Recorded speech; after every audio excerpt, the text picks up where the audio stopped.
Welcome to the Clearly Christian Podcast with Dr. Cy Smith. It's time to know more so you can say no more. It's time for the Clearly Christian Podcast. Here's your host, Dr. Cy Smith. I'm Dr. Cy Smith, and this is Clearly Christian, a podcast about what it means to see the world from God's perspective and the impact this has on training the next generation to live a life consistent with the biblical worldview. If you've been listening and like what you hear, I hope you'll hit that subscribe button or leave a review. That'll let others know the show's worth checking out, and it'll help spread the word and serve our mission to make a difference. So thank you, and again, in advance for being here and helping us advance the cause of Christian education. You know, every leader knows the challenge of getting their people on the same page. All of us have experiences where casting vision and leading implementation just didn't play out like we thought it would or should. There's got to be a better strategy for this, we think to ourselves, and so we try harder next time.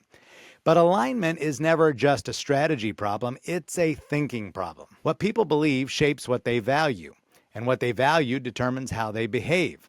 That's true in our personal lives, in our faith, and in every organization we lead. You don't get aligned action without aligned thinking. Behavior always follows belief. That's why the mind matters so much. Scripture tells us that transformation, real, lasting change, happens when the way we think changes. God doesn't start with behavior modification, He starts with belief formation. Romans 12, 1-2 says, "Be transformed by the renewing of your mind."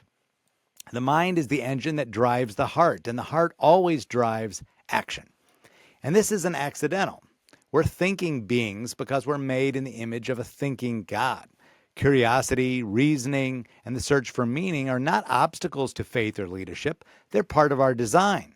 When people are wired to make sense of the world, when they don't understand the why, they'll create one of their own. That's true spiritually, and it's true organizationally. That's the conversation we're stepping into today, because what fills the mind shapes the heart, and what shapes the heart shapes the world. Dr. Andy Goodwin is the principal and CEO at Covenant Christian High School in Indianapolis, Indiana. Andy's dedicated his career to excellence in Christian education and has held various leadership positions within education and the local community, focused on building cultures of professionalism, sustainability, innovation, and growth. Andy's led teams in strategic planning for shaping organizational culture, immersive teaching models, sustainable financial models, and crisis management. His team at Covenant Christian High School in Indianapolis is recognized as a Indy Star Top Workplace and a Best Christian Workplace at the Flourishing level. He's also the author of Walking Slowly, a book about being a present husband and father in a high-demand world. What a great title, Andy. We have another show about that for sure. So welcome, Andy, to the Clearly Christian Podcast. Thank you. I'm glad to be a part of it.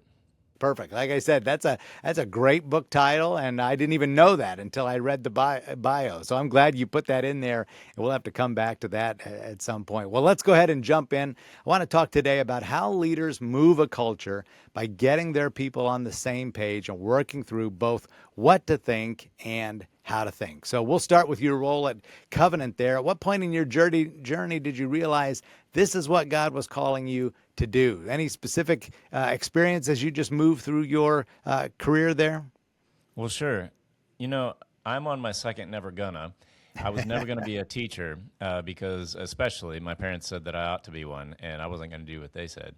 And I wanted to do something else. I wanted to speak Spanish all day, travel around, get paid for it. I had nothing to say or nowhere to go. No reason anybody would pay me to do either of those two things. But ended up coming to Covenant and being able to establish an immersion Spanish program in terms of making the language the object and medium of instruction, and got to speak Spanish all day and travel with students and get paid, and ended up falling in love with teaching. And then I said I'd never be an administrator because look at what those guys go through.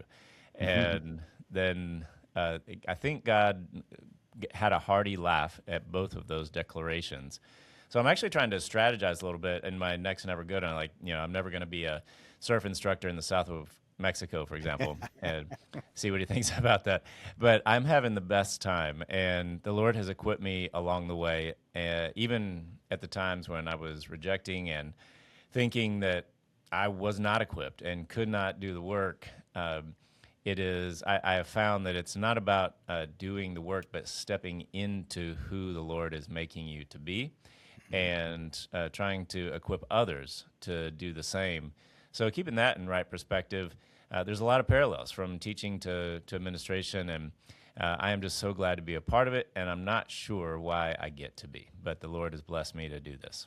Oh, that's great. How many years have you been at Covenant? 29. 29. Okay, were you at any place else before that, or this is your whole career? This is essentially my whole career, yeah. I've had several roles in Covenant, but yeah, this is the place. Wow, it sounds it sounds fantastic, and sounds like a great journey for you, and very similar to myself as well. Just one school, so we're a rare breed in that respect. What's it meant to you and your family, just in terms of your whole Christian? It really has defined your working life for the most part. Yeah, so I have a freshman here at Covenant now. Oh, wow. And he's as tall as I am, and I am cooked, as they say. He's going to be much stronger than I am and probably taller than I am pretty soon. And I think that's wonderful. But I'm not sure exactly how we got here so quickly. Yeah. But that matters to me on a very personal level, obviously. And then both of our boys grew up in a Christian school, Christian classical school not far from here, and very grateful for that place. We've seen their formation. We've seen how it has affected our family and helped in the way that we think, the things that we think about, the things that matter to us, the community that we're involved in, and how effective we can be across various communities in school and church and in our neighborhood and the family. And, you know, I had siblings-in-law, cousins-in-law come through Covenant as well. My wife worked at Covenant for a long time as a teacher and then advancement director. And she's a professor now at a Christian college. And we're just very committed to it, not because it is a thing to do, but we believe that it is such an important piece of advancing the kingdom. And then we have fun. We keep learning. We as professionals and as Christ followers keep on learning how to articulate the kingdom, how to answer and ask the good questions and follow along others as they're doing the same. Yeah, I might have missed it, but how many years have you been the CEO? And then how was that transition, going from teacher to CEO? And then, in this particular role, I mean, I'm right there with you. I know the ups and the downs and the highs and lows and the credit and the blame that comes with it. But yeah, do you have anything that you say, I know God has me as the point man for a reason, and this part of this job really excites me. Yeah. So transitioning into this role, my wife and I actually took a year sabbatical in Spain. Oh, wow. And I was doing way too much. I was teaching 7 classes a day, plus going and teaching down at a local university at night, a couple nights a week. So really 8 classes a day. I was teaching, and up to 9, actually. There was 3 years where I was teaching an advanced course before school just because we had students doing that. And I really ran myself ragged. And so this thing that I had fallen in love with, and I oddly felt like I'd hated, or I was doing too much with it. And we were having so much success, and aren't those the trappings of success? You just keep on doing more and more and more. So we got this gift of doing a sabbatical for a year in Spain. My wife got a scholarship to teach English over there at the University of Seville, and I was doing some things for Covenant still, piloting some online Spanish learning and then doing some curriculum development for our J-term travel program. And so I was busy enough, but 2 months into being in Seville, we realized 2 of us went and 3 of us were coming back. So our first son was born in Seville, and he happened to be actually the third Goodwin firstborn to be born in a European nation. Oh, wow. And we didn't plan all that, but there's a fun story. Before we went, we were down to 1 car, and that was kind of by design. We had just prayed about what to do with that car, and my wife got in a wreck and totaled it. And so we went to Spain having no car. We rented out our house, and then when we came back, I had this opportunity to apply for an academic dean position, and I applied for it and actually prayed against it because I wanted to stay in Spain, but that wasn't going to work out. I was having a good time, but I really didn't have any purpose beyond that year. So I got the academic dean position, and we came back. We had no car. Our house was rented out. until September. We came back in July. So we were homeless. We had an infant, and we came back into this admin position where it was an accreditation year. Oh. And if you've ever felt like you have no idea what's going on, that was definitely a moment for me. I wasn't sure which way was up, and wasn't getting a whole lot of sleep, and wasn't sleeping in my own bed, and all kinds of things. But we got through the accreditation. That was successful. But 8 months into that job, the board was making some changes and asked me to step into the CEO and principal role. And I remember my wife, she knew that what the call was about, but she couldn't hear what was happening on the other line. And I came back out after going in the other room, and she's crying. And she said, "They asked you to lead the school, didn't they?" And I said, "Yeah." She said, "What are you going to say?" "Wait, I already know." And I said, "Well, I don't know what to say." And she said, "Yes, you do. God has equipped you for this. And I'm just scared because I've observed how hard it is." Yeah.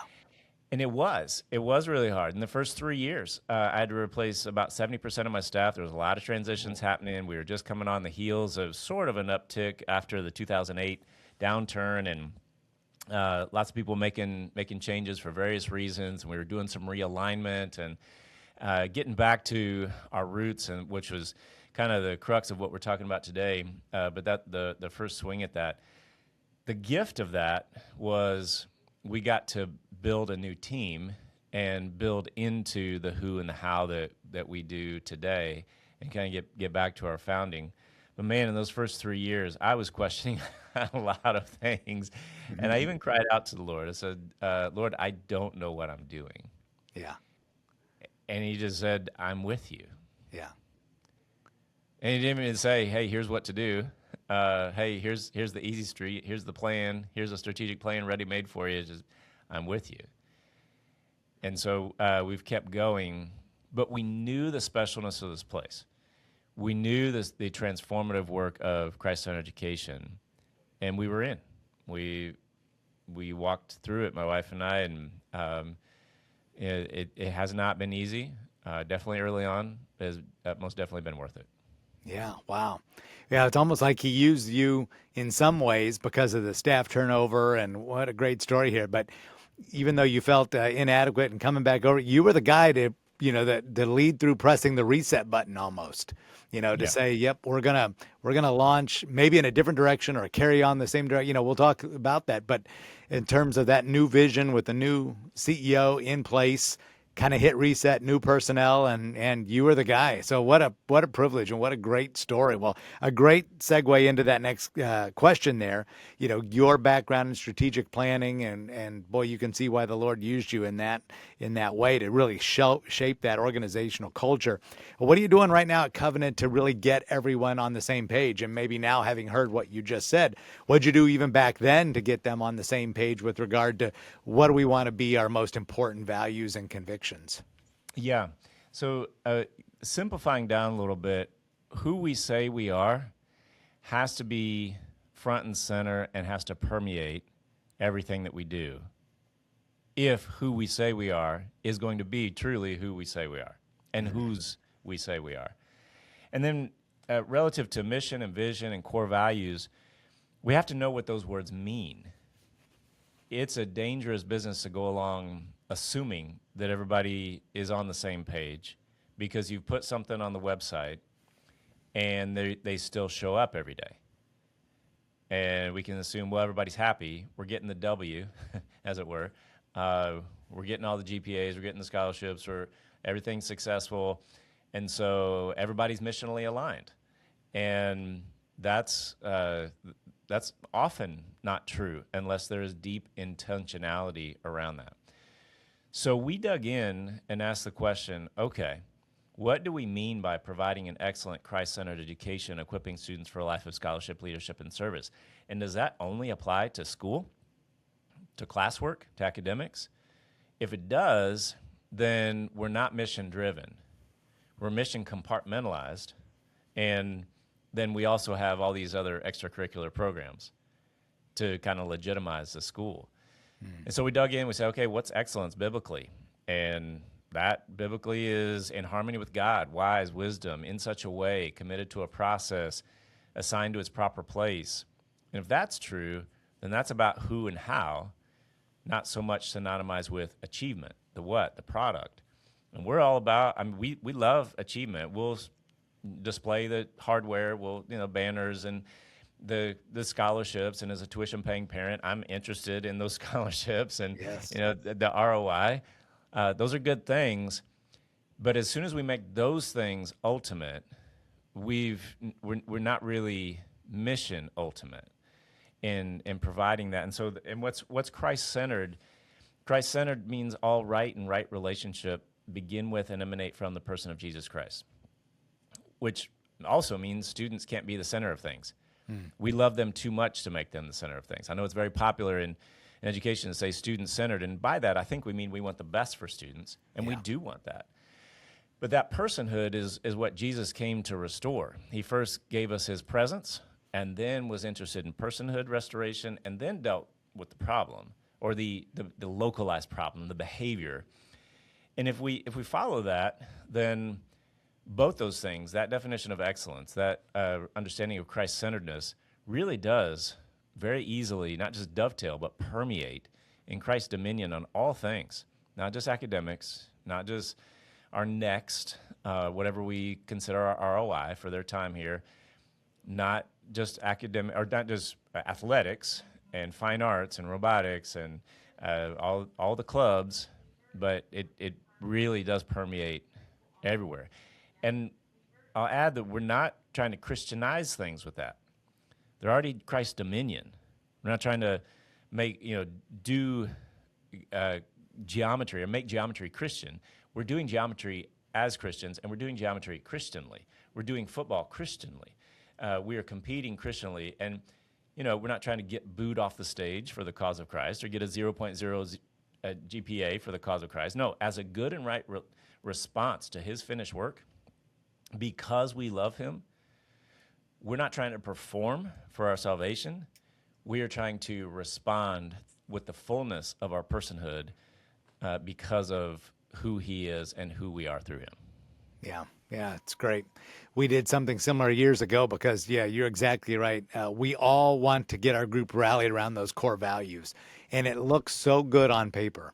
But how do we flesh that out? And I heard a podcast one time on that, and it just made such good sense that, that 22, 23, 24-year-old teacher, he or she has no idea what you mean by those core values, and you hire them on, and they move in from another state, or they even went to a secular university. It doesn't really matter. What does that look like, and what's the biblical worldview behind it? Why did you put partnership with families for us as a core value? Why did you put caring Christian educators on there? Because it sounds good, or is it because, no, there's something in your walk with Christ that's going to move our organization to the right direction? So, I love that. And I'll have to come back to that student-centered idea. I like that as well. But alignment, like I said in the beginning, is never just a strategy problem, it's a thinking problem. So how our people are thinking, is something that you and I pay attention to as CEOs. Did this whole idea of this core value permeation that you just talked about, did that grow out of a need that you were seeing in the organization? I mean, when you hit the reset button, or was that something you said, this is probably just good practice, let's go down that road?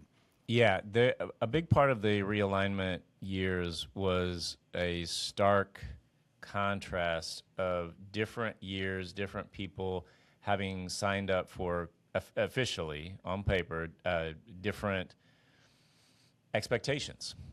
And as people were hired in over the years, those expectations changed or were more complete, made to be more complete.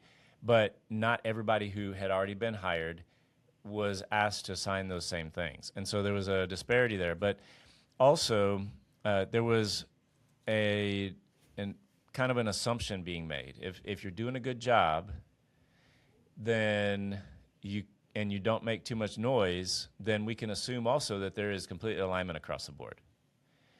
But if we just say, hey, sign this, hey, think this, hey, agree to this and declare it, that's not enough. You can get somebody, you could try to get people to do things, but Jesus isn't in the business of getting people to do things. He is inviting them into right and righted relationship.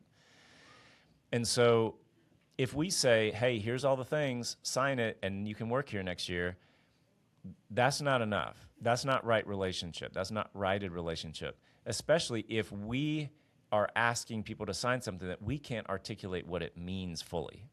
Yeah. If we just say, oh, yeah, I believe that. Oh, yeah, I agree with that. Okay, that's a good starting point. That hopefully there is agreement and alignment there.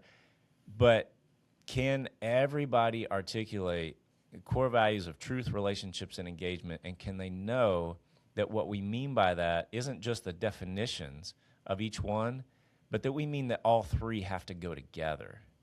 And you can't just be excited about truth and being right all the time and flattening people in the name of Jesus, or and relationships. You can't just say, hey, I just want to be everybody's friend and not really talk to them about what is right.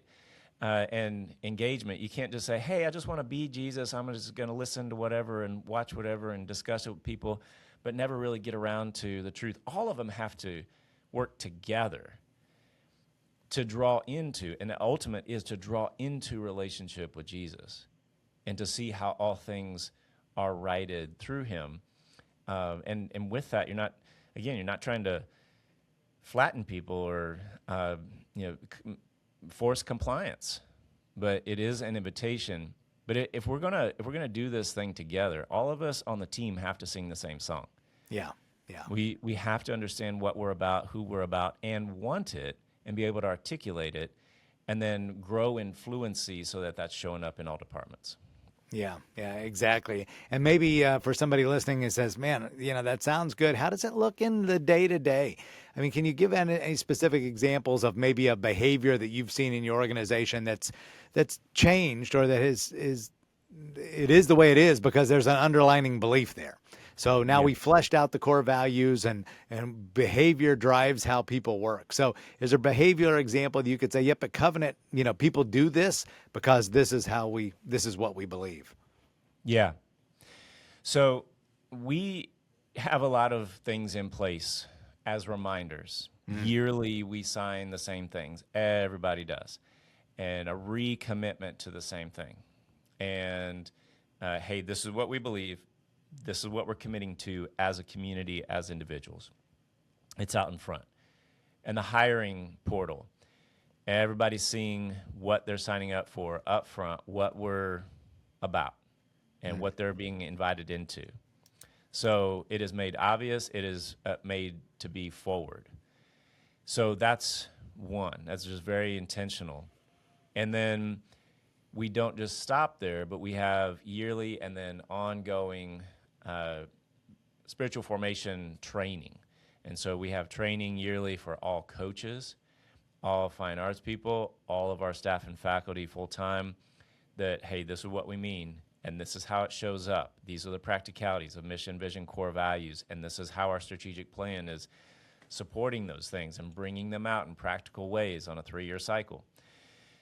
And then as staff and faculty and all of our coaches are invited as well to read the same book and study Scripture together across a year. In fact, one of the books that we've had a lot of fun with in a wrestling kind of way is Renovation of the Heart by Dallas Willard. Yeah. And it's one of those that you read a page and you're like, okay, simple language, got it. And then you have to say, wait, I got to think about that.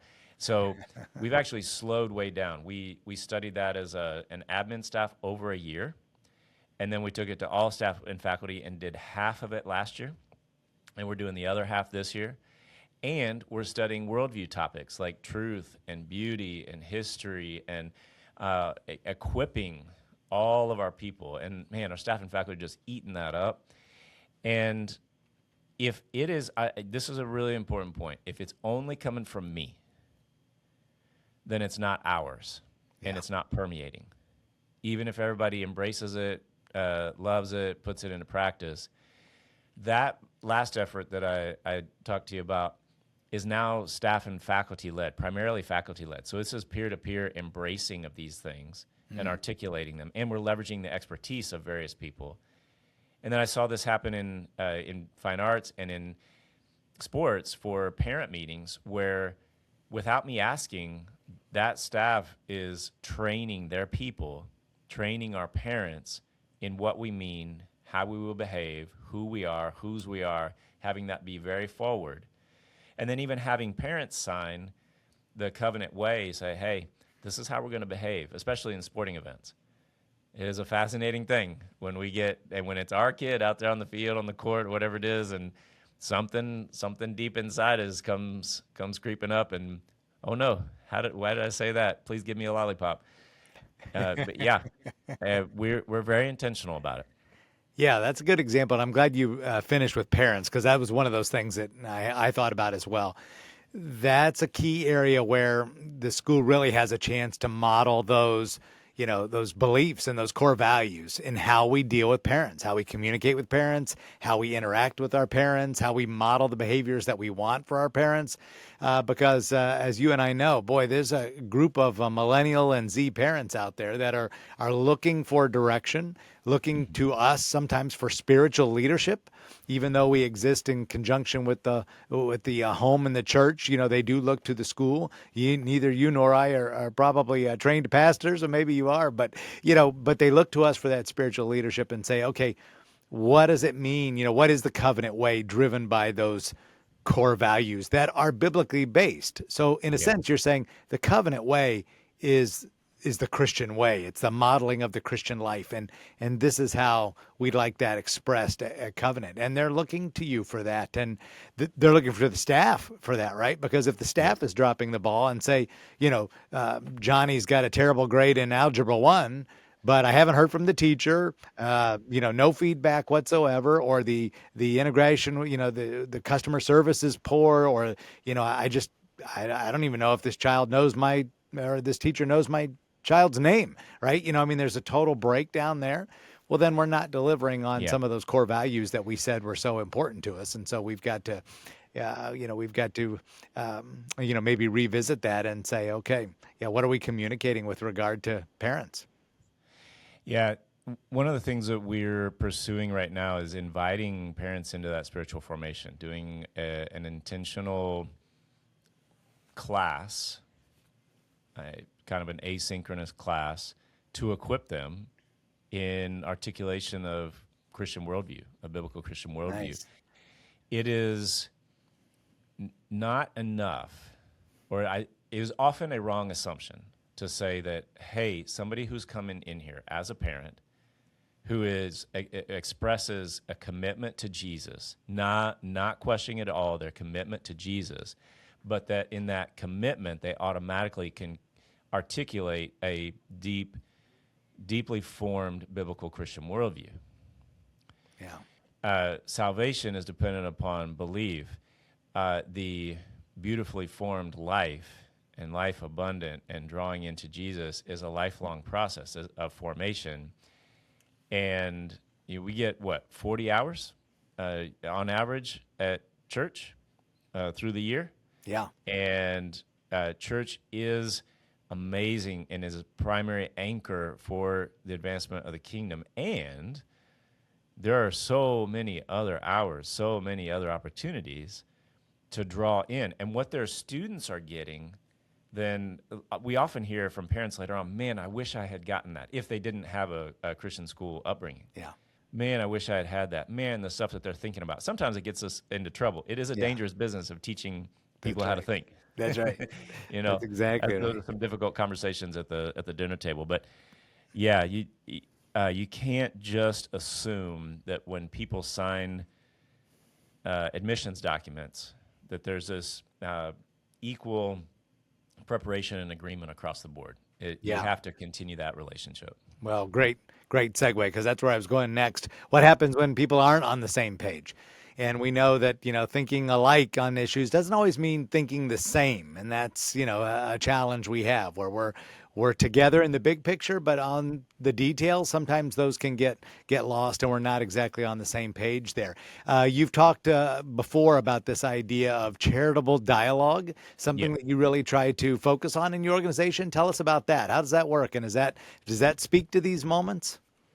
Yeah, it's not a term that everybody throws around necessarily, and sometimes when people hear it, they're maybe a little guarded. Like, what do you mean by that? Just like everybody's truth is true, or Right. whatever they decide, and just be nice. And doesn't the Bible just say be nice? I will say, by the way, the Bible doesn't say be nice. It says be kind, and kind is truth and love. It doesn't say be mean either, and mean and nice are equal opposites. Nice says everything's okay when it's not, and mean says everything is horrible when it's not necessarily. But kindness, truth and love, and drawing into right relationship. And so charitable dialogue, charity in love, is that we are going to speak truth, but not just to be right. Not just to win arguments and show people how right we are, and hopefully they're convinced by our intellect and want to have a right relationship with Jesus. That's not how he rolled. He was very capable of doing that, and when it was an intellectual conversation, he did that. Most of the time, it was hey, remember who you are. Yeah. You're not what you have done nor what has been done to you. And you're not your accomplishments either. And by the way, your accomplishments are to serve. And so we're trying to draw people into first, like, this thing could be wrong. This thing could be different from your church tradition. This thing could be different from your politics, or within your politics, you're not sure how to hold people accountable when the name of the game is just go with whatever the party's saying. How do you do that Christianly? Do you just be apolitical? Do you be political? How do you engage people whose worldview is completely opposite of yours? Do you just not engage them, and do you go, kind of guns blazing to mow them down? And what is Jesus' example? He shows up, and he sees and hears and is with the people. In fact, it might be fairly summarized to say Jesus shows up for those people. Yeah. And the most scandalous thing about the gospel is it's for even her, even him, and worst of all, even me. And we understand that the approach to a biblical Christian worldview, we're not saying that everybody's right and just whatever. No, there is a right answer, but the answer showed up in fully God and fully human to, in a sense, make us more humans, as Kelly Kapic likes to say. Yeah. Good point. Yeah, I love that. Any specific examples that you can share with, what charitable dialogue has looked like at Covenant, that maybe a specific case that you can remember that, would help people understand what that looks like in real life? Well, I'll give this a stat that we like to talk about. Almost 40 churches are represented among our staff and faculty. Yeah. And historically, that shouldn't work. But when, and this isn't over and over, and this is, there are plenty of anecdotal things, and people will say maybe at the end of the time here, hey, this wasn't perfect, but it changed my life. All right, that's a really big deal. Or when our alumni, when I go around and visit them in Indiana and in contiguous states and sometimes beyond, and I sit down with them, they say, worldview at Covenant saved my faith. I'm not scared of the arguments that are coming at me. I don't feel like I have to mow everybody down with arguments, but I can. I'm equipped. I'm not surprised or thrown off, and I can stand in. And it's not just about standing firm and trying to debate and win an argument. There is a place for that. There is a time for that.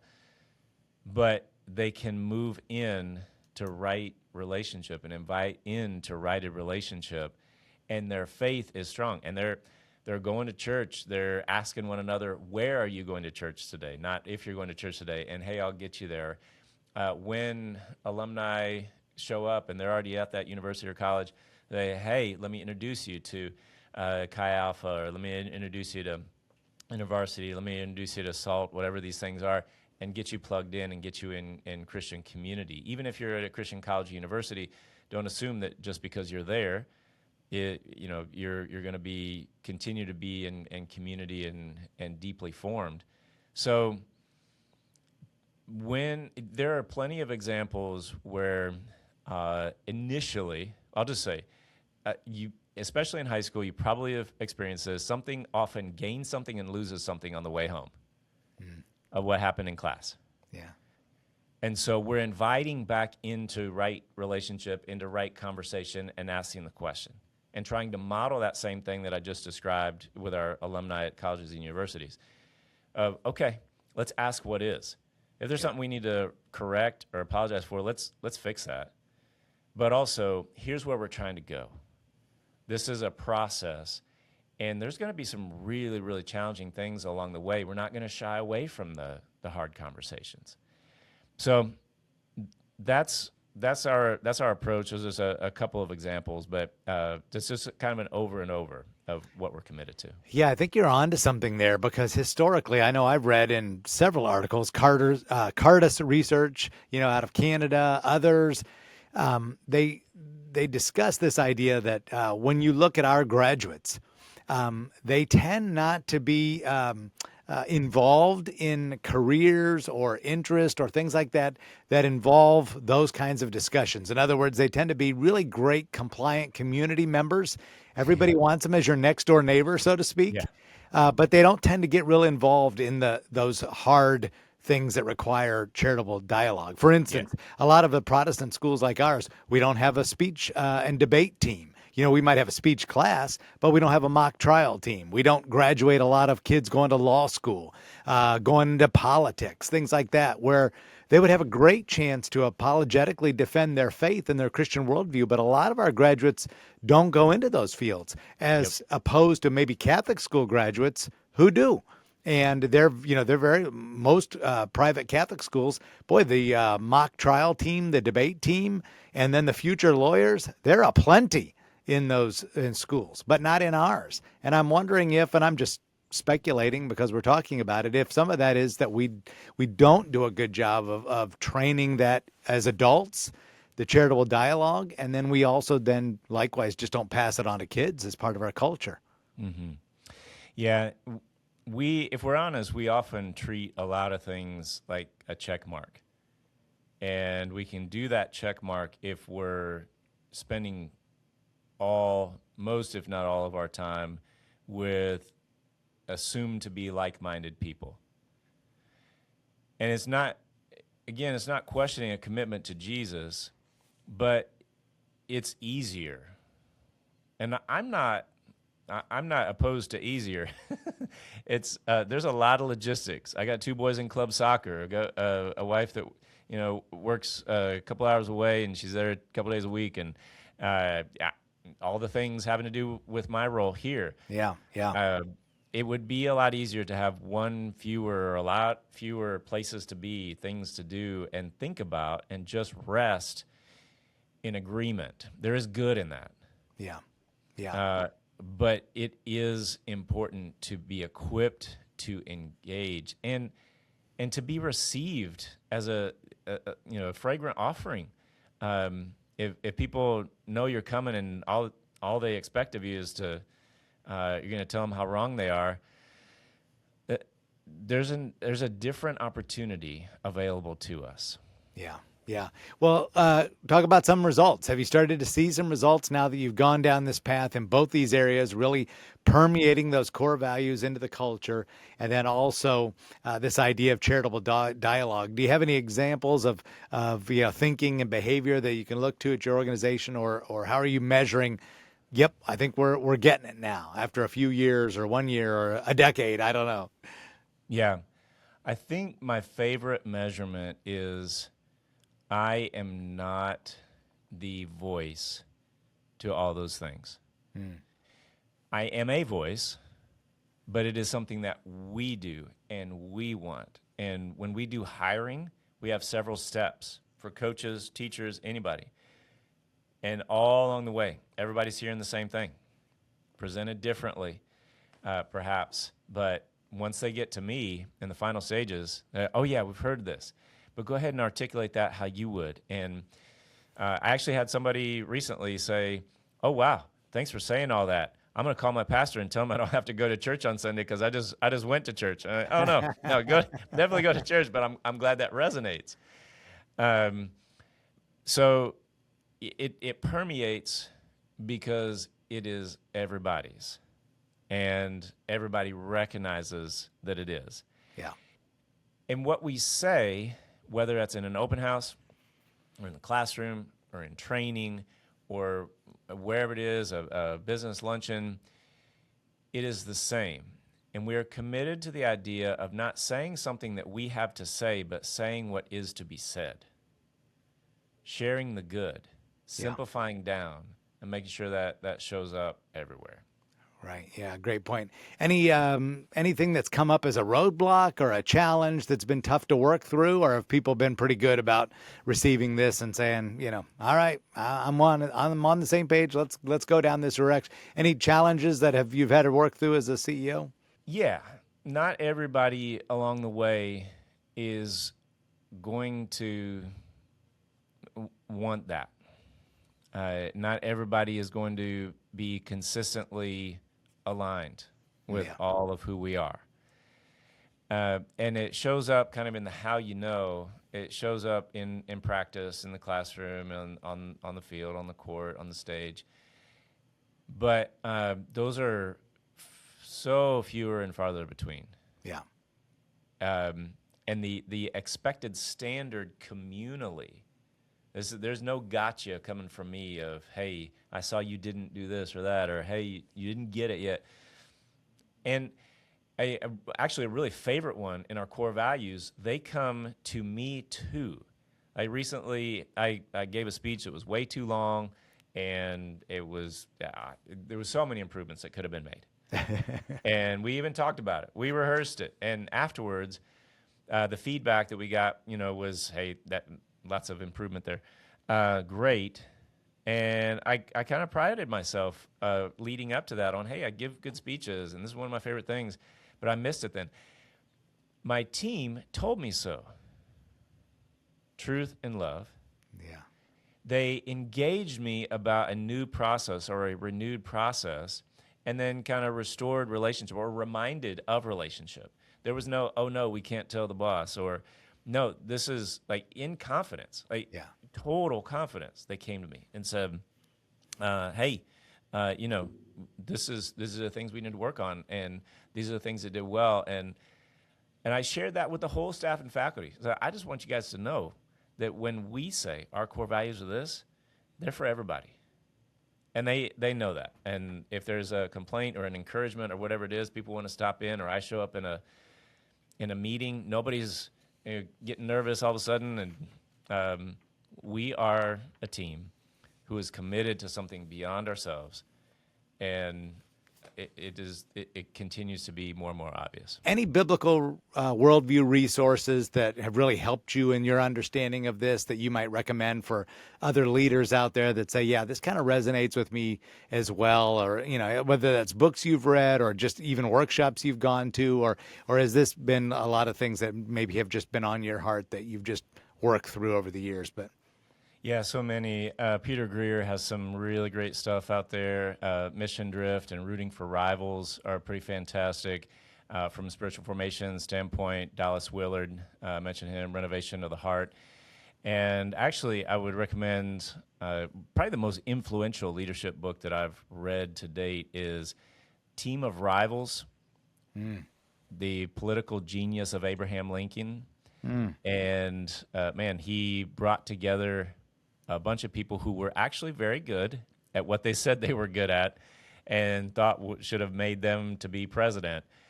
But he knew that they were actually good at those things, and so brought them in to do that job, but had to work with them, or I guess got to work with them in really close proximity in his cabinet. And they came to respect him. They came to love him, and they got a lot of really great work done. Only one defected, and he happened to be in charge of Reconstruction in the South, and that went as it did. But he would also write these letters, and of course, he didn't have cell phones, and transportation was a challenge. But he would kind of go off on people in his eloquent way, and then fold the letters up and put them in a drawer. And when he passed away, they found all these letters, but he would never go after anybody, speak poorly of anybody publicly. He would always wait till he could speak to them face to face. And so a lot of things from that okay, let's get the best people, and let's good to great, right people, right seat. Yep, exactly. And let's exemplify this thing of operating in relationship, personhood over performance. Love that. Yeah, thank you so much for that. Team of Rivals. Yeah, that's interesting. I had not heard of that, but that sounds like a great book. Sounds like where we got that idea of being a private critic and public fan. And Yes. I think that's a good thing, and we've probably all heard that in our leadership circles. Well, again, great conversation. Let me close by this. If they want to know more about Andy Goodwin or Covenant Christian High School, or even just these topics, and they say, hey, Andy, can you tell me a little bit more about that? Or I'd love to connect with you sometime. What can they do? How should people get in touch with you? Sure. I'd love to be in conversation with people. Andy Goodwin at covenantchristian.org. And our website is covenantchristian.org. And so please feel free to explore how we articulate things, and let's be in conversation. We are very interested in Christ-centered education being done well across the globe. Great. Yeah. Thanks so much. Appreciate you and appreciate your good work. And he's in Indianapolis, Indiana. If you didn't hear me mention that a couple times already, Hoosier State. So congrats to you and the college football team. That was a rough ending for our Ohio State Buckeyes, but we're definitely glad we kept it into the Big Ten. That's for sure. Hey, one time every 100 years isn't too bad. Oh, that's great. That's great. Well, let me make 2 chalkboard points for you to consider remembering from our episode today. Point number 1, aligned thinking changes everything. And that's really what we talked about. When minds and hearts move in the same direction, individuals grow, organizations thrive, and missions advance. So whether we're talking about faith or leadership, the principle's the same. If you want aligned behavior, start with aligned belief. If you want people moving together, then help them think together. And point number 2 is culture isn't what's written on wall. It's what people believe. Every organization has a worldview shaping decisions, conversations, and priorities. If leaders don't shape that thinking intentionally, something else will. Getting on the same page doesn't come from compliance, it comes from clarity. When minds align, that's when execution accelerates. Well, that's our lesson for today, and now you know more. When you know more, you can do more. You can not only think differently, but you can act differently, make a change, live out those convictions, and say no more if you must. Well, thanks again for joining me today on the Clearly Christian podcast, and I trust that now you know more about how transformation happens when thinking changes, both for individuals and the organization. Again, if you like the show today, please let us know by following or subscribing. Hit the like button for me. That'll let others know the show is worth checking out. 2, I certainly would appreciate that because it makes such a difference. And remember, the only way we're going to turn things around in our country is to increase the number of people who hold a biblical worldview and live that out. And the greatest hope we have to get there is Christian education. I'm Dr. Cy Smith, and this has been Clearly Christian. Thank you.